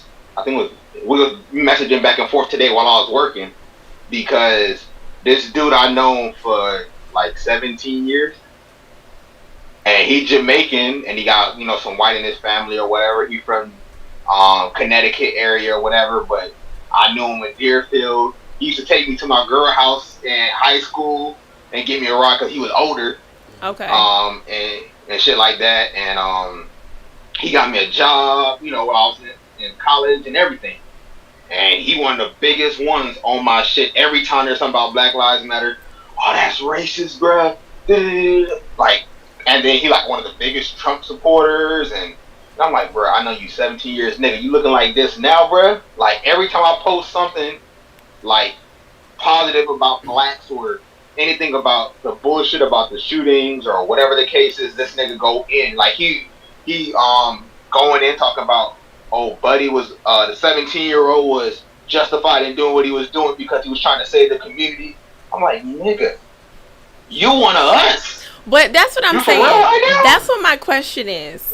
That in certain situations as we come up, we want to be recognized as the individual and not the collective, right? Like if we're in front of a cop or we're in a racist situation, we want them to see us as who we are when we walk in a store. I'm an individual. I'm not the collective of blacks that you see on or wherever. But then at the same time, we have to be part of the collective. We're the black community, no matter how much you come up, wants to make sure that you see yourself as a part of the whole, even if the whole doesn't serve the individual. And it is a very hard place for someone who does have political views as a black person that are not the tradition, because you get attacked that you're not, that means that you're not from your culture or you don't support your skin color. But it's also like, when is the right time to be seen as an individual and to be seen as a collective, and what's fair and unfair? And that's the thing. We're the only culture that really falls into that a lot of people get to be seen as individuals. Oh, that was a bad apple. But with black, African American, Caribbean, African, because all they see is our skin. They don't know where you're from. Yeah. So with that, they automatically say, well, if they're thugs, then you're a thug. Or they may give you that, oh, I didn't expect you to be able to speak so well. Or, Yeah. Oh my gosh, you're so educated. But when you talk about political views, when you get into business and you get into certain you get different priorities in your life to better your life and your children. And you don't think the same. Political views can be different. Now, someone can be a Republican and still be black because they believe in that political view. Now, that don't mean they support what Trump is doing. So I never try to lock people in that. And if you know your history, you know that the Republicans technically are the ones that released the slaves, not the Democrat. It was flipped. It flipped after. So, but that's a whole other show. We can talk about that. If y'all want to talk about that, we can go through that. But I get what you're saying, Ash, in the sense that we always have to walk that line of representing for ourselves and our entire culture at the same time. And if you do anything that can be construed as not being black, you're selling out. Or you do anything that somebody on the other side of the line see as, oh, you're not being patriotic, or you're not being. Now it's you're thug. Yeah. You know, kind of thing. And we deal with that. And people that know me know I can walk both sides of the line when I say I know where I come from and I know where I'm going. I can wear a 3-piece suit or I can wear a tee and some jeans. It don't matter. But I'm still me. It's just the way I'm dressed. And I did this whole thing when I have my goals. I have 20 gold teeth. 20 I could put in, and you know, back home they'd be like, you gotta go permanent. I'm sorry, I just it's not nasty. But I got 20 and I'll put it in and wear a whole suit. And when people used to ask why I'm doing that or why I rock that, I actually had a man, I took them out for the show because I can't really talk with those on. So I would like to. But I told him, I say, you got to think about this. You keep judging a book by its cover, but what you realize is me and some of my line brothers, we did this thing, black with goals, black educated with goals and goals.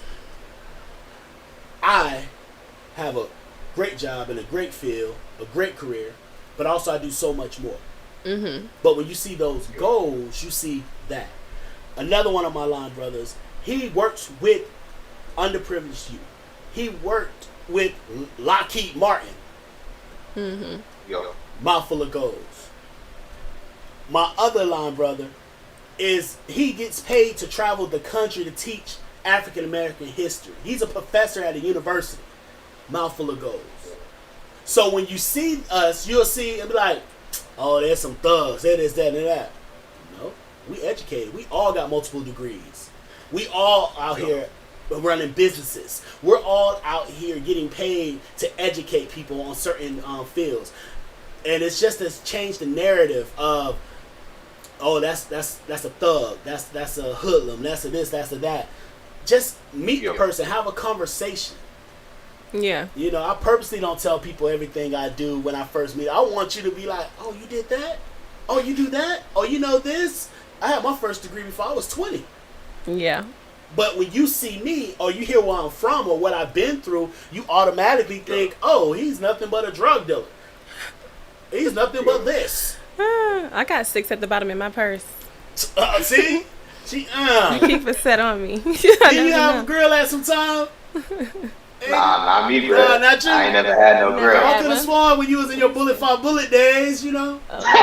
Speaking of bullet five bullet, y'all the reason I even know what daggering is, bro.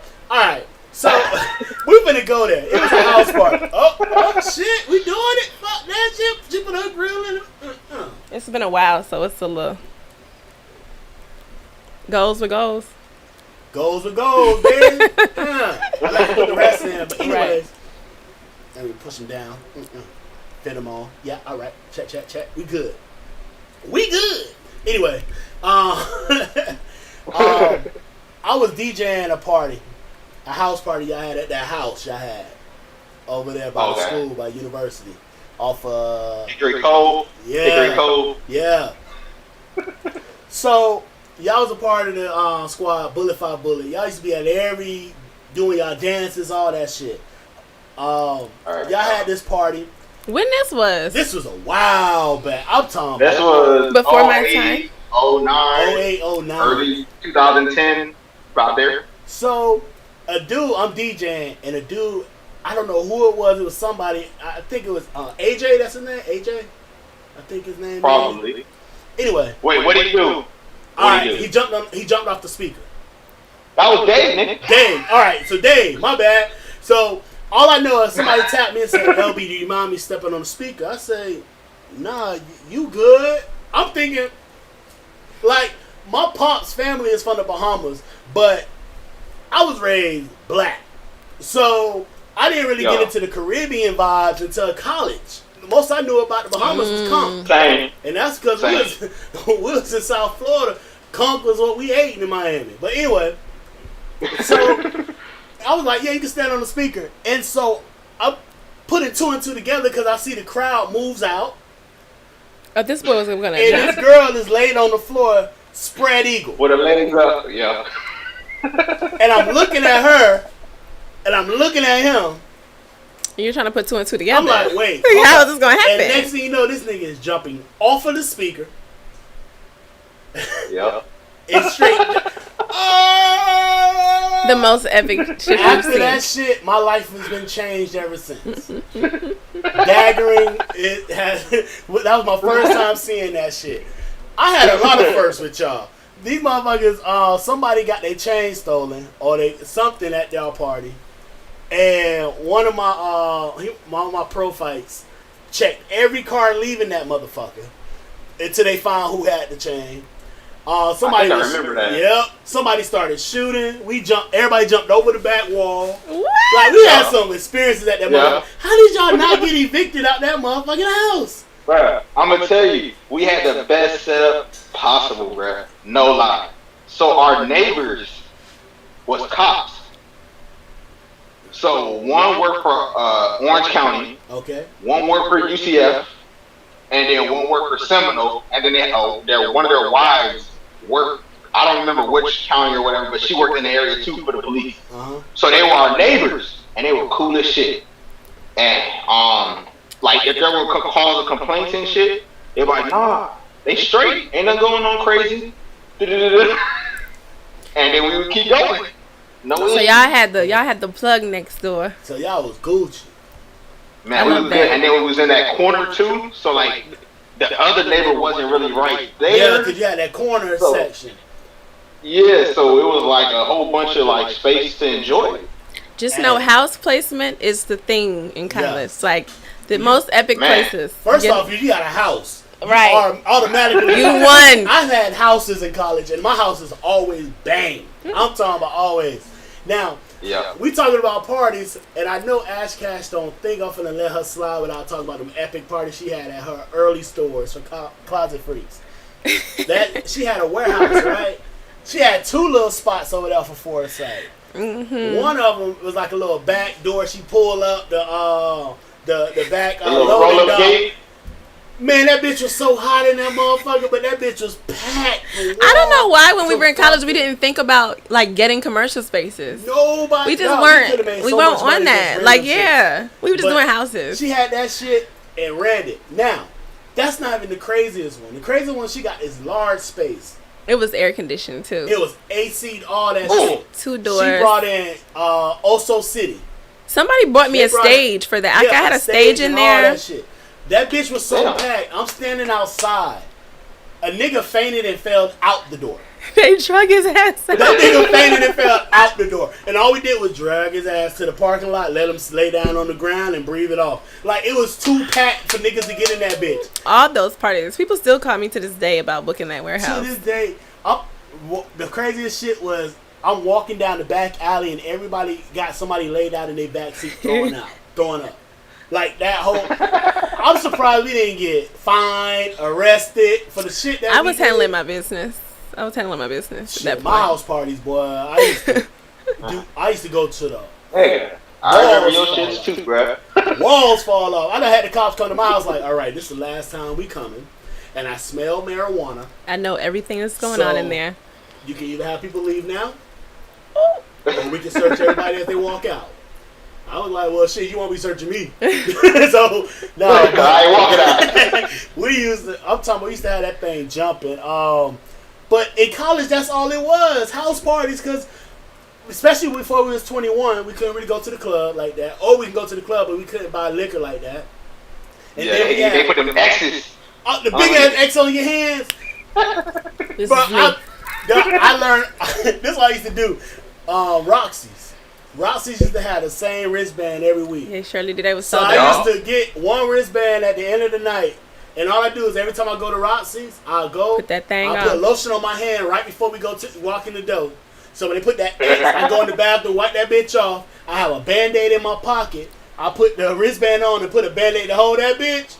I'm good. My wrist was so small, I would slip that John. Slide that. I worked with the dude while he was putting it on. He put it on loose. Okay, I'm wearing this next week. I'm in this thing. And then once you become a promoter, it was game over. Yeah. Once we start promoting and DJing Yeah. and shit. That's what I would say. I would say that if you were some type of entrepreneur in college and you started with parties, then you probably were going to end up turning up. And we weren't paying for parties long. Like, we kind of started, and then, like, once we got to the idea of throwing our own, then from there it was like, you ain't paid to get in. Your own, Miss Bad Girls? There was all types of bullshit in my past. But We that's had what I Rosie mean Rose about on here on the first show. the entrepreneurness of it all is that we started. You could tell back then who was going to do something different and who was the party goers and who was the ones trying to get money, because we was on that back then, like getting money. First quarter, how we can get some money off this? We went to one party for fun, and after that it was like, okay, that's literally how it works. Get in it? All right, I can pay to party, or I can get paid to party. I want to get paid. I remember getting in trouble as a DJ because I realized, why am I buying liquor at the club? I'm bringing a book bag and equipment in here. I started putting liquor in my bag. So I'm at the club and I got the huge ass bottle from the liquor store for $50 of Ciroc, right? And that bitch pouring shots. The club is $250 for the little bottle. That's the biggest one they got in there, that little bottle. So I got this big ass bottle. And I don't got the regular Ciroc. I had Ciroc Peach when it first came out. This you had that exclusive shit. So I'm pouring shots at the DJ booth, right? Bouncer come up to me like, "Hey, bro, you can't do that." I say, "What you mean, bro? I can't pour my liquor?" He say, "We don't even sell that bottle." I said, "Ooh, that's bad. right." But he couldn't kick me out because I'm the DJ. Like, if you kick me out, ain't no music. Yeah. So I had to realize I started hitting the promoter. All right, what special y'all got on bottles? Oh, we got blah blah blah blah. All right, cool. You want a bottle? Now I'm straight. I'm just gonna go to the liquor store, buy that bottle, and I'm gonna wait to the club. Keep moving. That's when you would lie and say, "Oh yeah, the people that's coming to support, they just want to know what bottle special y'all got." Oh yeah, but now I don't hire shit. You hire me, nigga. I need a bottle. Been finessing. And a hookah. Been finessing since day one. And tell security I'm right. I'm gonna be right. So if you smell something funky, that's me, because I'm the shit. That's one thing I do miss about coronavirus is that we can't go out, and I definitely feel like out is where I used it as a platform to like promote my stuff and like, you know, really turn up. And now that we can't go out, we have to be, everything's not in person. So now you have to be in social media, you know, face I don't really like and media, experience. But you have to like it to be in where we're at. Like you do your memes, you do your. But in his defense, he's not the face. He doesn't have to put himself.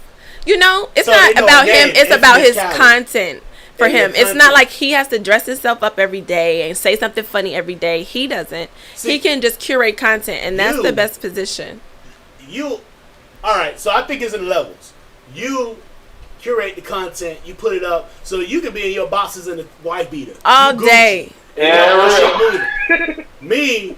I'm showing a lifestyle. I'm showing the music, the studio, the production, you know, whatever. The travel. So you have to be working. But I have to be working. I always have to be on the grind. To get the content to post. You are a business mogul, but you heavy in fashion as well. So now people looking at you like, you better not have. Yeah, like your drip just got to be different. Well, I don't even feel like that's the hard part. I feel like the hard part is that I don't have a. I feel like the hard part is that. I need a stylist so I can be on. Well, like, did I not put you on a good one? Did I not get you?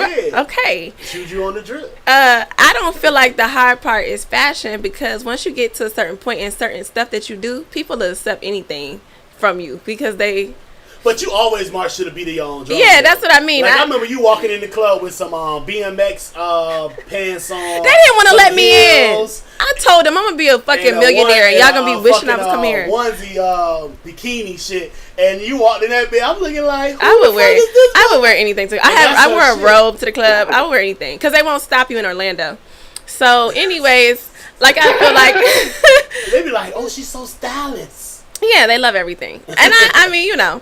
But outside of fashion, I feel like being a female in general is like, there's this thing where you are, people, to get engagement, right? People like to see a certain thing from a woman, right? Like, the uglier I try to be, the more people don't want that. Like, they want to see beautiful. They want to see skin. I had people write me and be like, you know, if you showed a little thigh or unbutton something once in a while, like, you'd be more likable. Like, I had somebody tell me that. I mean, because at the end of the day, I'm a very covered person. I mean, you know, I don't be. I see legs on your IG, I'm like, stuff like that is a value. Like, people see a thigh or a shoulder. People don't even know I have a tattoo on my arm because they're like, you have shoulders, like, you know. But I feel like there's a social capital that females. Fellas, she's a track star. I ain't got no legs. Don't tell them that. I don't got nothing. But what I'm saying is, but the body's there. There's a certain social capital that's acceptable that Instagram still rewards, and it's for a certain type of girl. And the more you purposely don't give them that content, the more you have to give other engaging content to keep your content even relevant. You know what I'm saying? So I feel like, you know. But that content is easy to give but hard to maintain. Meaning, for a woman to give that sex appeal, right? No, that's easy because you can just get naked. Drop that. But now it's, all right, I seen it. What's else? Well, no, because men never get tired of seeing. I guess I'm just a different kind of skin dude. and body. I like okay, well, I will say that can be sexy without showing shit. I will say Instagram. You see a motherfucker with some sweatpants on, you be like, she's sexy. I will say Instagram algorithms don't get tired of seeing body. So. Go ahead and talk. And you'll always find it. So I feel like as a female, like, you know, you have to just, it's a constant toggle between making sure that you're true to yourself and what you really want to put up. And like, my following just happens to be like 70% boys, and that's probably because I'm a tomboy and that's just who my friends are. But if I had a following like yours where it was like a majority of people didn't know me, and I was like, just most people were like strangers, I'm not really sure what people would say, you know, about what type of content I have, because it's really not relevant. It's not relevant for the gram. I'm not super showy, you know. I don't give the type of content I feel like females really want to see, you know, or males really want to see. If you just have to get to know a person. That's why I feel like some people are just better in person.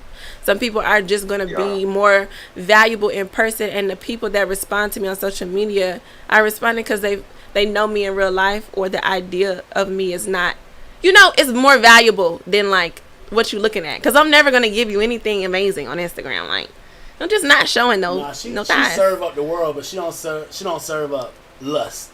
I'm not, and I purposely don't do that though. Like, but even I appreciate that. I purposely take pictures of myself and be like, that's too cute, that's too pretty. I don't need y'all seeing too much glamour. Don't get used to that shit. I can just do this, and I automatically know it's gonna be pretty girls. It's gonna be. I mean, if I want to see pretty girls all day, Instagram is to scroll up. I just feel like at a certain point, you just can't give people that much. Stop giving us workout videos that are straight thirst traps. Like, you don't like that? That's the thirst trap now. Now you finna sit here and work out with the camera on your ass the whole time. Like, come on now. Squat and squat. Make it is what it is. You out here trying to show cheeks, just say you showing cheeks. Don't be like, oh, this is my new workout video, check it out. I don't see women are celebrating their bodies. Oh, don't get me twisted. I just hate for people to, how can I say, label it as something else. You thirst trap. Oh, you FaceTime. Yeah, I gotta call you back. Ooh. Because when people call you back to back, it's like, is someone dying? Did someone die just now? Bro, I just said I gotta call you back. When the show happened, that's why I put my shit on vibrate. It was vibrating the hell out of my thigh. Is someone dead? Who died? I got 35 text messages in this time. Yo, I hate a phone. I want a beeper. Oh, old school people. Oh, Yes, shit. I'll call you when I get there. When I get home. Oh, y'all remember that shit? What? You know the Blackberries are coming out in 2020 when they're coming back. They bringing it They're back? bringing a Blackberry back 2021. I'm excited. I'm gonna lie. I had I had a beeper. I had a 2-way. I had a 3-way. Weren't you a drug dealer? Damn. You plead the fifth, cool. I miss our show. I miss our show. We used to have a show, and I was his worst co-host. I'm a troll for life. But that BlackBerry, there used to be a time you didn't have BlackBerry Messenger. We ain't talking. Yeah, like, BBM. That shit was moving. My BBM. status was always sketchy. And that was just like that old Nextel with that chirp. What? How was we always that close to somebody to be chirping them? You be in middle class. Where you at? Oh shit. Right. That was so hood. I love the little chirp of it all. Nah, but we used to, you can't. In certain lifestyles, you can't have anything tying you on. So we used to get the Nextel phone, and this when the SIM cards, you just switch out SIM cards, and you would get the Boost Mobile, the little prepaid Boost Mobile. Put that card in there so you can chirp all you want, but they can't track you. You can flip that bitch out. Oh, what profession was that you had to have that? Oh, the candy so stuff. Blackberry coming back out. Yeah, Blackberry 2021. I'm your number one fan. I've been trying to get rid of my iPhone for years. I've been threatening to go to Blackberry, and you just haven't had a competitive. Shouldn't have got an iPhone in the first place. I shouldn't have. I had a note, and I started there, and then my ADD kicked in. I got a house full of Apple products. So, but it took you a while to convert. I with the iPhone until they got the bigger phone. I think it was a 6 that went to the bigger phone. Come on, the 6 Plus or something. Yeah. So my fat ass fingers on a small phone can't do shit. Oh, that's why I have a whole keyboard. That's why I'm always on the note. She walk around with a keyboard. This is how we were texting earlier. As I'm not finna play. I'm not. She pulled that shit. I'm like, what you finna do? Text. Because I don't have time to be looking at the phone and figuring out. And no. Once they made the bigger iPhone, I was like, all right, cool, I can do that. But now they make too many new iPhones all the fucking time. It's the finesse. It's a finesse. Max. It's a finesse. That's why I I want was just about Blackberry. to get the Pro, and then now they're about to drop a new one. I'm like, man, fuck it. Bruh, they know what they doing because they finna hit you as soon as you get that phone. They be like, oh, in about 3 months you dropping that new one. Now, and then they gonna start lagging your service on the other one. But what I would say, is I know some girls that if you text them and they text you back and it's a green bubble. Hey, shit, you got the wrong one. But I feel like those girls are so lucky. They get to hide behind that green bubble. Like, you don't know where the fuck she at or what she gonna text back. She got service. You don't know if she got the message, but you can't send her no You can't send her no more. No multimedia message. That video gonna come through blurry as fuck. And if you send a text too long, that's just gonna break up. You don't know what order is in. Yeah. So that's why you got the other apps too, like the WhatsApp. And all that. I don't WhatsApp. I feel like that's so WhatsApp sketchy. is when I'm out the country. Yeah, that's I'm so gonna use sketchy. WhatsApp when I'm out the country, or when you have homeboys that like they want to send shit that they don't want their significant other to know they sending. WhatsApp. Damn. WhatsApp. Nah, bro. I use WhatsApp like for whatever reason. Like when I have like a family function or whatever, they always have me. You know, I'm the main person taking pictures, and then everybody's like, "Oh, can you send those to me?" And you know, like when you take like 30, 40 pictures or whatever. And you trying to text those to like 30 different people, it's a pain. When you do it in WhatsApp, it's real quick. But if you have an iPhone, you can. Never mind. I'm not gonna do that to you. If you have an it don't even matter. You don't have an iPhone? I refuse to get one. I got a note. My sister say I sent him the stuff, but I can't verify if he saw it because he have an Android. I say it's cool. You know, they just need to go ahead and make that messenger like everybody, like the universal. It's a multimedia messenger. So what's happening is certain Androids don't read the same message. That's why. That's all it is for Apple. But everybody just needs to adopt it. Just be on Wi-Fi, and that's how you realize. I'm gonna tell you like this: if you want to know somebody perpetrating but they broke his shit, they got an old iPhone, but they using a burner phone for their real phone. When they get to your house, they gotta get on your Wi-Fi, right? But a Wi-Fi phone? Yeah, it's the number of the Wi-Fi phone. When you out and about, ask them, hey, let me see your phone real quick. Oh, it's dead. But that's okay for your second phone. If your first phone is you can only call me back when you're in blue, we can't relate. I'll talk to you later. And that's that. Because I've heard so many lies about, well, I just hadn't paid it yet. Just pay it if it's your first phone. If you know what I'm saying, it's your first phone. What grown man is running around here with a Wi-Fi phone? I won't lie. I stopped getting No. What it was that whole payment plan and all that shit. I buy my phone outright and I do the prepaid. You know, I have been doing that for years. People was like, your phones are my phones are prepaid. Absolutely, because what I won't do is let AT&T tax me up $1,000 before they tell me my bill is due. Yeah. And now I'm like, it's due today. Like, you want that stack? And that's how they get you. Like, oh, you can get this phone today for $10 down. It's a setup. And then you'll just pay monthly on it and all that shit. And then when you buy the phone, this is what happened. I got my iPhone 6. This is how long ago that was. That's 6 Plus. And I paid the phone off. And I was like, all right, I want to get my phone. Oh, you have to pay $150 to buy it off of them. Yeah. Bitch, I paid for the phone. And there's a new phone. If you want that, then you need to trade it in. Yeah, and then we won't trade it if it's damaged. I'm like, you know what? It's fuck finesse. that shit. So I just buy my shit off. Now, one thing I do miss about Android, I won't lie, is the open capability. I can do whatever the fuck I want on Android. The download ability of songs. That's why I wanted it. But with this good old Apple, I can write something on my laptop. It comes to my phone. It goes to my other laptop. It's a shame I got 3 fucking Apple laptops, but it's not. I get you. I got 3 iPhones and 3 Apple laptops and 2 iPads. I don't know why. I just keep buying Apple shit. But I'm gonna start selling some of this motherfucker. But I love that part that everything's connected. Yeah. When I'm at home, I set my iPad. I have a Pro. I set it up, and it's the bigger version of my phone. So instead of having to be on my phone to take calls and stuff while I'm on my work desk, I like to have a big version of my phone, and then a small computer and a big version of my computer. It just kind of makes things. Phone, iPad, laptop. Yeah. And nowadays you don't need a desktop because you have a monitor. You can just plug your laptop into your monitor, or even your iPad. I have a laptop that could access my desktop because it's too heavy to drag around at this point. It's like, no. I have a little mini to go. Now we did sitting here too. We did talk about something else. I've been set up this whole time. She got a whole. I had a whole desk over there. She in the motherfucker handling meetings.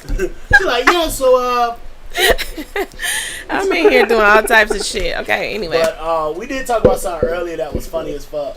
We was talking about canceling restaurants. Yes. And so apparently Chick-fil-A is canceled by the black community. Not to me. I just ate some. I tell everybody, you will never catch me in a Chick-fil-A drive-thru because I order on Uber Eats. You know, you could just walk in. They're not closed on the inside. People just don't want to get out.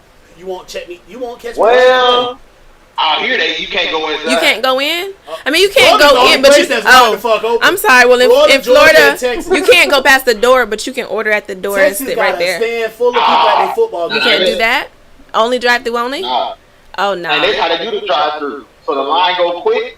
It's like 3 lines. Pull up to the side. They got like lines on the side. On the side. Like the entrance of your door is, and they bring your food out. Yeah. Okay. So yeah, they got the 3-line drive-through, but they got the walk up. But Chick-fil-A has never been. Chick-fil-A can have 50,000 cars in their drive-through. You always gonna get in that motherfucker 10 minutes or less. Like, I don't know how the fuck they're efficient. And McDonald's takes forever. So speaking of McDonald's supposed to be canceled. Why? Because one of the employees went on social media saying how whenever they walk into work with a fever, they make them sit in the freezer. Like with COVID, the fever? Yeah, a fever. Yeah. They make them sit in the freezer until their temperature go down. So and then go to work. And then go to work. Bitch! You know what? That's a whole nother story. We would cancel. But that's like a lot of these companies now. They even say you don't even have to like a restaurants. You can have COVID, be out of work, but you don't have to be COVID free to come back. It's just once you start showing symptoms, you can come back. Well, isn't once you have it, then you now have the antibody? If you survive it. So it's if you survive it, you have the antibodies. Some people are asymptomatic when they don't show any symptoms. Some people, it just hits them like a cold. Yeah. Other people, it'll kill them. Like. But after you have it, well, I don't know, because they said a strain that people are getting it again. So I don't know, but. Oh yeah, it's gonna mutate. That's I know a couple people that got it more than once. Oh wow, LA moves fast out there. They should call it the LA man. Y'all in LA. Nah, they not out here. They in Florida. They in South Florida. Yeah, South Florida. No, I went down to South Florida, and I'm telling you, that bitch like it never stopped. Niggas on the side getting rib sandwiches and shit in the city. I know a lot of people say that they feel like they got it when they were down in Miami and came back home or something. Nah. I think I have a friend that's in healthcare, and she was like, she think a lot of people had that bitch in December. A lot of people, and I know a lot of people said they had it. They got sick by the time we found out. I was very sick in January. In January, I was in my bed. I felt like I was finna die. Yeah, like I was in that motherfucker. I was in October, and then. Wow. When the COVID thing happened, anybody that know, my father passed away from COVID, and I was actually in his hospital room with him before they even came back with the test. So when they came back and said, "Oh, he's positive for COVID," they was like, "Oh, you need to quarantine yourself," all that stuff. I never got sick after that. Mm-hmm. And I thank God for that. But he passed away a couple days later after that. But a lot of people, peace to him. Yeah, thank you. But a lot of people are saying they believe a lot of people had COVID prior to it becoming a mainstream situation, because it was just like they say, oh, you have the flu, or you have a respiratory infection. You have pneumonia, and that shit crazy. I tell people this. I say, just because you asymptomatic, or just because you had it and got over it, or you're not showing any symptoms or anything like that, doesn't mean it's a virus. That bitch will mutate on your ass. Yeah. I'm not trying to play with it, bruh. Yeah. I'm not trying to play with it. If you look a little sweaty, I've been taking my vitamins every motherfucking day. Yeah, I think you can take the antibody test now too to see if you have already had it or if you have carry the antibody. That's available. When I was in LA, they did it. The prick on your finger. I mean, LA got all that. LA have it, and I think New York has it too, because. So we had JR on here, the 2 episodes for the first episode, and he's on one of the NBA DJs. He in the bubble. He was talking about they have to get tested every other day. And how they do that shit, they got to do both nostrils and then the back of your throat. And they got to, and he was like, bro, they should be like way up the fuck here in your nostrils. That's crazy, because I did a Quest Diagnostics test. That's how we've been doing mine, and it was not a non-invasive nose. It was just like picking your nose. They just went up. Nah, it wasn't. I never did the brain one yet. Because he said they're doing something saying, not only if you have it, but if you have the beginning stages of it. I guess so they're going deeper to see, just to be preventative. But he said, bro, it just feel like them motherfuckers be trying in your brain. I can only imagine. So I'm like, bro. And I remember one time I got real sick because I have bad allergies, especially. And that's another thing that's happened to a lot of people, because you're in quarantine, you're not out and about. So your body it's not used to fighting that pollen and those things out in the environment. So when you go back out there, I had to start taking allergy medicine. I came back in the house one time, about a month or so back, and I'm in this motherfucker. And I'm asthmatic, so I'm like, I never had an asthma attack since I was motherfucking 12 years old, but I keep a pump, so I'm in this bitch like I can't breathe, I can't, and my friend and my mom, they both in healthcare, so they asked me questions. They were like, when the last time you took the allergy medicine? I took some Allegra, 24 hours, I was good. Okay, so it was the allergies of it all. Yeah, the allergies, and it was the pollen and all that stuff, and also I have a dog, so that played a part. Oh, yeah. Yeah, so I have to make sure that he goes to the groomer every 2 weeks.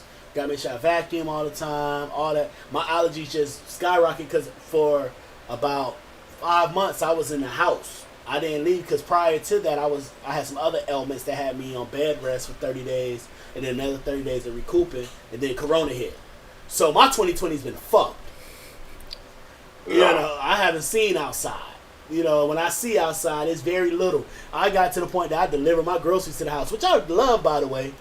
Because, I don't be going nowhere but to the front door. I be like, hey, how you doing? Being that bitch in a white beater, some motherfucking slides, tattoos showing. And they always look like big black man. I order everything but groceries. On that motherfucker that be in the store be like, nah, bro, I don't like how that steak look. I want that one. That's me. Oh, no. Now, that's me. Fruit, meat, things like that you gotta go get. Especially if you want your Garcia sausages. That's not on on Instacart or anything like that. If you're from Miami, you understand what I'm saying when I say Garcia sausages. But outside of that, like, what people don't know, if you use Instacart, you don't need a Costco card or anything like that. You can go get it through that. So I get like that stuff, like the toilet tissue, paper towels, snacks, little shit like that. But when I'm talking about like meat and vegetables, you know, we all know you got to see the meat, you got to see the vegetables, you got to see, you know, you got to see your fruit. Make sure your shit good, because you can't just be having anything rolling in. Yeah. You know? Facts. But we're gonna get to this segment here called Be Easy Playlist. So, Be Easy Playlist. All the time, as a DJ, people always ask me, what are you listening to? What's the new song out, all that. I tell them all the time, I'm not listening to new music all the time. But I can tell you what's on the playlist. So, I choose 3 songs, and each of my guests choose 1 song, and we put it up here. So, my first song for the Be Easy Playlist is Itching for a Lick, Jazz Cartier. Now, you maybe never heard this song. Absolutely not. But she said absolutely not. But when I tell you, this shit came on, I was like, this bitch is a vibe. Even the cover art is like... Yeah, it's a little different. It's a little different, but this bitch is a vibe. Now, my next song on my list is Kenny Mason, Hit. Another song. Like, I put on random playlists and just see what comes up. It's another little vibe that you can check out. Got a little bop to it. Then, the third one on my list, Roddy Ricch. Okay. Peter featuring Meek Mills. Okay, Peter. A little something mainstream. The first 2 not really mainstream, but it's cool though. Yeah. So, Peter Snap. Now, I asked my guests, and you already know, Callie say, this is my song. Optimistic. Sounds of Blackness. Taking it back. I was like, all right, here we go. That's my ringtone on my phone.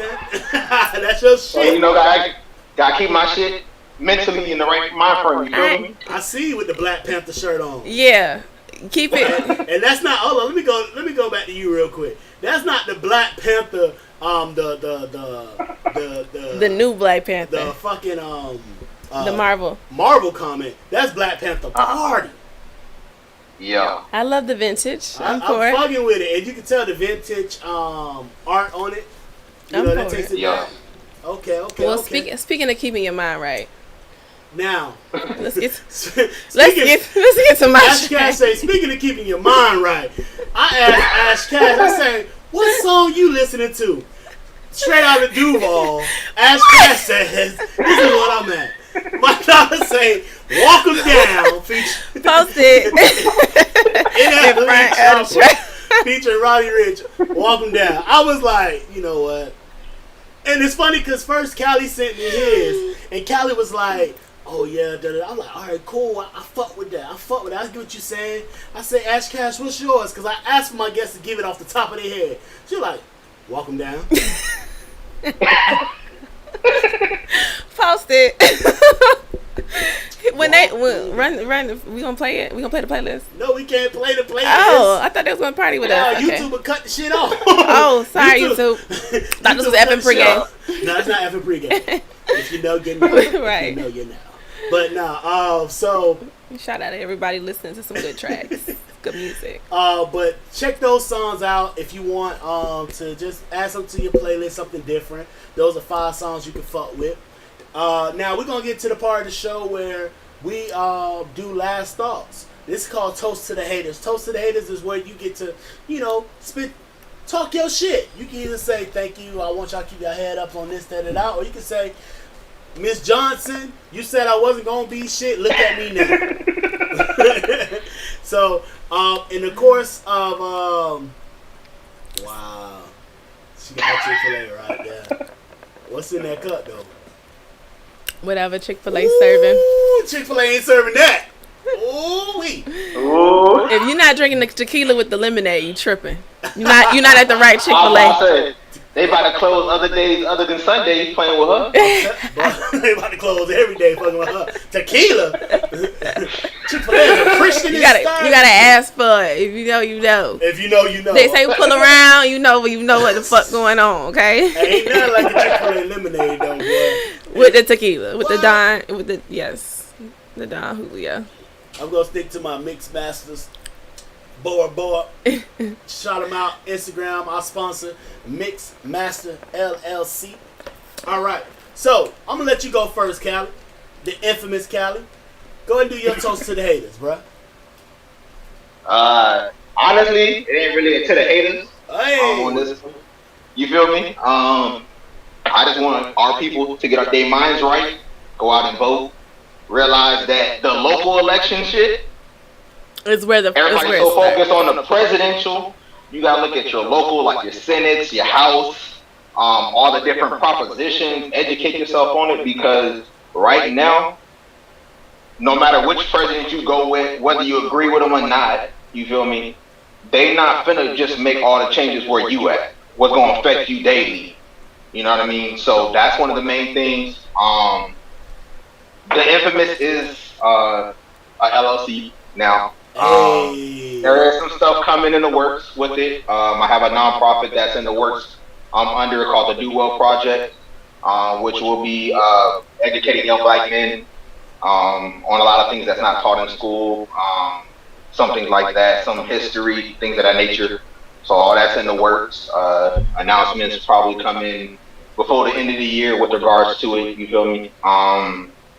But mainly just, especially with the times of going and everything going on right now, you just gotta look for your positive outlets and find the positive people to have around you to keep you uplifted, because you're gonna see a lot of, it may not be talked about now, but when all this shit's over, unfortunately, you're gonna see a lot of suicide. You're gonna see a lot of different mental battles that people are gonna go through, because a lot of people aren't used to this isolation. Some people, they like to be out all the time and trying to live this life where, even like something like for me, like my regular job, I'm working at home, which, I mean, it's cool because I can just literally roll out of bed and do what I gotta do, and then roll back and take a nap for my lunch or whatever. But like, it's still, you miss that interaction with life. You know what I'm saying? Really talking to people, the networking. Yeah, you can network to an extent, but it's different when you network in person and you get to meet people that help with what you're trying to do. So you're gonna see a lot of crazy shit going on. So you just gotta make sure you keep your circles tight. Find the right people that keep you inspired during everything, and don't forget to check on your people, even if they seem like everything's fine. Yeah, definite. Miss Ash Cash Money. Are you going last? Yeah. Sorry, show. I thought this was my show. Are you going last? Yeah, I'm going last.